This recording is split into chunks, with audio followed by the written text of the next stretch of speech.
আশুগঞ্জে college ছাত্রীকে উত্ত্যক্তকারী সেই ইফতিজার ইমন ইয়াবাসহ গ্রেফতার, 6 মাসের কারাদণ্ড। এখন শুনবেন বিস্তারিত। আশুগঞ্জ প্রতিনিধি।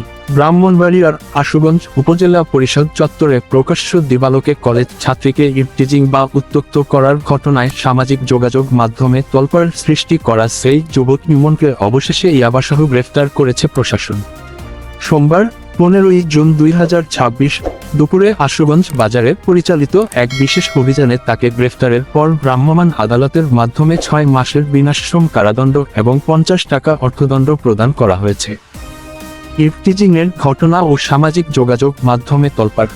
জানা যায়, গত রবিবার দুপুরে আশুগঞ্জ উপজেলা পরিষদের সামনের সড়কে এক কলেজ ছাত্রীকে মোটরসাইকেল নিয়ে পিছু ধাওয়া ও ইফতিজিং করার অভিযোগ ওঠে ইমনের বিরুদ্ধে। ভুক্তভোগী কলেজ ছাত্রী কলেজের কাজ শেষে রিকশার জন্য গেটের সামনে অপেক্ষা করার সময় ইমন তাকে অনুসরণ করতে শুরু করে। মেয়েকে আত্মরক্ষার্থে দ্রুত উপজেলা পরিষদ চত্বরে চলে গেলেও ইমন সেখানেও তার পিছু নেয় এবং কুপ্রস্তাবসহ মোবাইল নম্বর দাবি করে উত্ত্যক্ত করতে থাকে।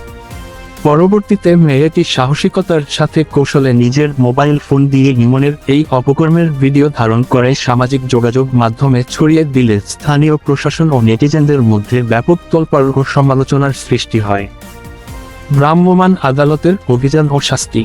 ভিডিওটি ভাইরাল হওয়ার পর থেকে পুলিশ ও প্রশাসন ইফতিজার ইমনকে হন্যে হয়ে খুঁজছিল। সোমবার দুপুরে আশুগঞ্জ উপজেলা সরকারি কমিশনার ভূমি ও নির্বাহী ম্যাজিস্ট্রেট কাজী রফিউল ইসলামের নেতৃত্বে আশুগঞ্জ বাজারে একটি নিয়মিত মাদক বিরোধী অভিযান চালানো হয়। অভিযান চলাকালীন বাজারের একটি দোকান থেকে ইমনকে আটক করে পুলিশ। পরে তার শরীর তল্লাশি চালিয়ে 4 পিস ইয়াবা ট্যাবলেট উদ্ধার করা হয়। তাৎক্ষণিকভাবে ভ্রাম্যমাণ আদালত বসিয়ে মাদকদ্রব্য নিয়ন্ত্রণ আইন -2018 অনুযায়ী দোষী সাব্যস্ত করে তাকে 6 মাসের বিনাশ্রম কারাদণ্ড প্রদান করা হয়। আসল পরিচয় গোপন ও স্থানীয়দের ক্ষোভ। আটকের পর ইমনের আসল পরিচয় প্রকাশ পায়।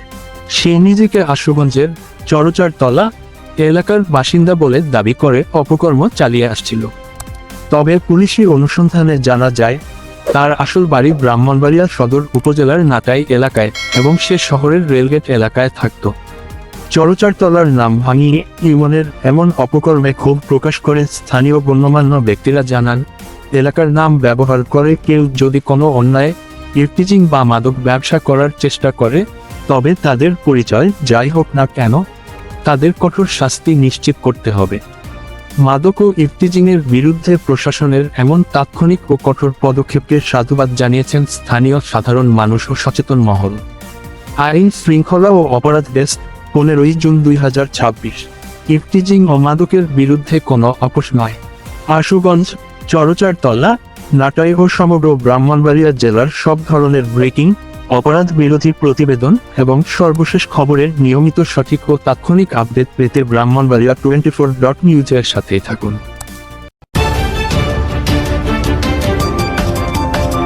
ব্রাহ্মণবাড়িয়া 24.news